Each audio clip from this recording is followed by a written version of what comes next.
C দ্বারা যদি কোনো কিছু মিন করা থাকে তার মানে সি দ্বারা বোঝাচ্ছে কলাম, আর যদি এফ মিন করা থাকে তার মানে বোঝাবো এটা ফুটিং। আর কি, তো এখানে সি মিন করা আছে তার মানে এটা কলাম। আচ্ছা, তা আর এই থ্রি দ্বারা কি বোঝাচ্ছে, শেষে যে সি থ্রি লেখা আছে, ওই যে বললাম টাইপ C1 C2 C3, মানে মানুষের যে নাম একজনের তো একরকম নাম হয় না, বিভিন্ন জনের বিভিন্ন রকম নাম। তো এইটাকে এরকম নামকরণ করা হয়েছে। এটা এটা হলো 12 12, এটা হলো 12/18, তো এটার নাম তো আলাদা হতেই পারে।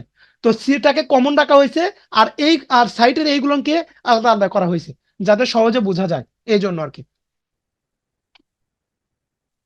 আচ্ছা, তো আমরা যেখানে ছিলাম এখানে আবার বলা শুরু করি।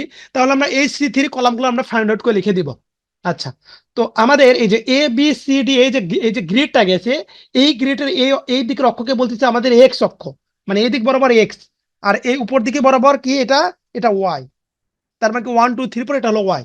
তো এক্স এবং ওয়াই এই দুইটা যে জায়গায় মিলিত হয়েছে সেই জায়গায় এক একটা কলাম বা এক একটা ফুটিং আমাদের আছে। তাহলে আমি যদি ব্যাপারটা এইভাবে বোঝাই, এই গ্রিডটা কি ই গ্রিড, আর এইখানে আমাদের C3 কলাম, এইখানে কি 3 নাম্বার গ্রিড, তার মানে এটা ই এবং এটা থ্রি। তাহলে আমি যদি ই গ্রিড বরাবর একটা দাগ টেনে নিয়ে যাই, এবং এই 3 নাম্বার গ্রিড বরাবর আমি যদি একটা দাগ টেনে নিয়ে যাই এইভাবে, তাহলে দেখেন এই জায়গায় কিন্তু পয়েন্টটা মিলিত হয়েছে, এই যে এই জায়গায়।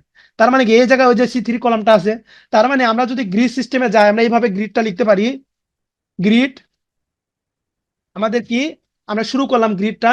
তাহলে আমাদের এখানে প্রথম গ্রিডটা কি আছে, প্রথম গ্রিড আছে ই, তারপর এটা আছে থ্রি। তার মানে কি E3-তে একটা C3 কলাম আছে, যে কলামের সাইজ কত কত 12 ইঞ্চি বাই 12 ইঞ্চি। তাহলে এটা আমরা লিখে নিই।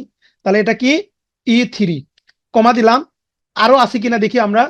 এরপর আমাদের এই যে এই জায়গা আমাদের C3 কলাম আছে, এটাও 12 12। তার মানে কি এটা এফ গ্রিড, আর এটা কিন্তু 3 নাম্বার গ্রিডের লাইন দিয়ে চলে গেছে। তার মানে কি এটা এটা এফ গ্রিড, তার মানে কি F3।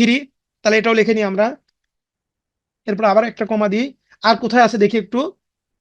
এরপরে আমাদের এই যে এই জায়গা আছে, এটা কি আমাদের এইচ গ্রিড, আর এটা কি 3 নাম্বার গ্রিড দিয়ে কিন্তু গেছে। তার মানে কি H3। তাহলে এটাও লিখে নিই আমরা। আচ্ছা, এরপরে আর আমাদের কোন জায়গা আছে, সাপোজ যে এই জায়গা আছে নিচে, এই যে এখানে C3 12/12। তার মানে কি এটা ই গ্রিড, আর এটা কি এই নিচেটা এখন কি হলো 4 নাম্বার গ্রিড। তার মানে কি E4। এইভাবে আমাদের এই পুরো ড্রয়িং এর ভিতরে কোন কোন পজিশনে এই C3 কলামটা আছে সবগুলো না একবারে একবারে আমরা এই জায়গায় লিখে নেব। লেখার পরে আমরা এখন হাইফেন দিয়ে লিখবো এটা C3, আমাদের C3 আমরা কলামের এস্টিমেট